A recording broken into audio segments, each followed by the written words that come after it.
امریکہ سے اسلحے کی ترسیل پر اہم پیش رفت، اسرائیلی وزیر دفاع۔ یمن کے حوثی باغیوں کا حیفا کی بندرگاہ پر بحری جہاز کو نشانہ بنانے کا دعویٰ۔ روس ایران دو طرفہ معاہدے پر کام جاری، روسی وزارت خارجہ کا بیان۔ وائس آف امریکہ واشنگٹن سے اہم خبروں کے ساتھ محمد جلیل۔ اسرائیلی وزیر دفاع یوآف گالنٹ نے کہا کہ امریکی ہتھیاروں کی ترسیل کے معاملے پر اسرائیل کے خدشات دور کرنے میں اہم پیش رفت ہوئی ہے۔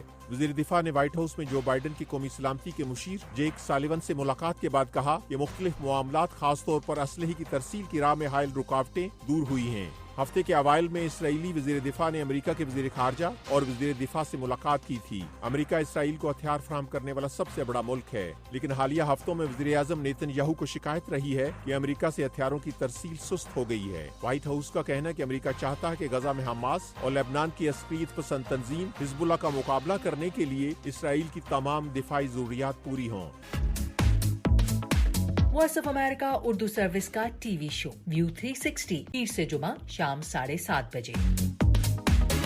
جنوبی امریکہ کے ملک بولیویا میں فوجی جنرل کی اقتدار پر قبضہ کرنے کی مبینہ کوشش ناکام ہو گئی ہے، جس کے بعد فوج کے سابق کمانڈر کو گرفتار کر لیا گیا ہے۔ اب انہیں فوجداری تحقیقات کا سامنا ہے۔ انہوں نے صدر لوئس آرسے کے خلاف ایک ناکام فوجی بغاوت میں لپاز شہر کے مرکز میں سینکڑوں فوجیوں اور بختر بند گاڑیوں کو تعینات کر کے حکومت کی تبدیلی کا مطالبہ کیا تھا۔ حکومت کے خلاف سازش کی اطلاع صدر لوئس کے حامیوں کو ملی تو وہ صدارتی محل کے باہر ایک چوراہے میں جمع ہو گئے۔ بولیویا میں لگ بھگ 3 گھنٹوں تک جاری رہنے والے بحران میں نئے فوجی سربراہ نے فوج کو پیچھے ہٹنے اور واپس اپنی بیرکس میں جانے کے احکامات دیے۔ امریکہ نے کہا ہے کہ وکی لیکس کے بانی جولین اسانج کے مقدمے کو حل کرنے کے بارے میں محکمہ خارجہ کا کردار نہایت محدود ہے۔ امریکہ کے محکمہ خارجہ کے ترجمان میتھیو ملر نے امریکہ کے اس موقف کو دہرایا کہ وکی لیکس کے بانی کے اقدامات نے کئی لوگوں کی جانوں کو خطرے میں ڈال دیا تھا۔ میتھیو ملر کا کہنا ہے کہ جب ہم جولین اسانج کے بارے میں بات کرتے ہیں تو دنیا کو یہ باور کرانا ضروری ہے کہ جن اعمال کے لیے ان پر فرد جرم عائد کی گئی تھی اور جس کے لیے انہیں اب قصوروار ٹھہرایا گیا ہے، وہ ایسے اقدامات ہیں جن سے ہمارے شراکت داروں، ہمارے اتحادیوں اور ہمارے سفارتکاروں کو خطرات لاحق ہو گئے ہیں۔ اسانج کے بحر الکاہل میں واقع امریکی علاقے میریانا جزائر میں ایک امریکی عدالت میں خفیہ معلومات کو عام کرنے کے جرم کا اعتراف کرنے کے بعد ان کے خلاف مقدمہ ختم کر دیا گیا تھا، جس کے بعد آزادی ملنے کے بعد وہ اپنے آبائی ملک آسٹریلیا پہنچ گئے ہیں، جہاں ان کا پرجوش استقبال کیا گیا۔ اسانج کی طرف سے ایک معاہدے کے تحت امریکی جاسوسی کی قانون کی خلاف ورزی کے جرم کے اعتراف کرنے کے بعد ان کی امریکہ حوالگی کے خلاف 14 سالہ قانونی جنگ ختم ہو گئی ہے۔ یہ وائس آف امریکہ واشنگٹن ہے۔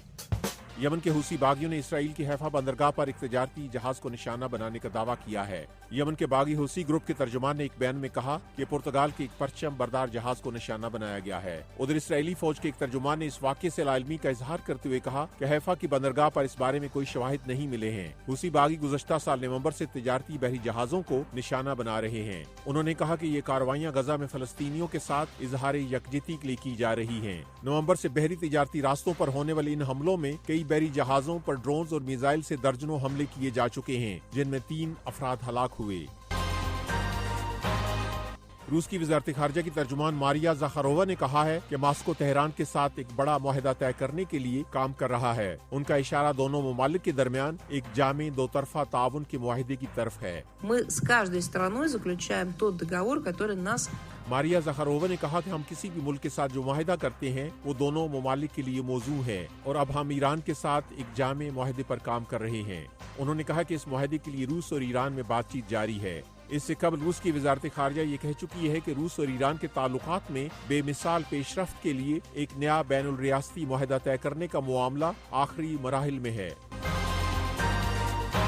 وائس آف امریکہ واشنگٹن کی اردو سروس سے خبروں کا یہ بلیٹن اب ختم ہوتا ہے۔ میں ہوں محمد جلیل اور ایڈیٹر تھی سارہ حسن۔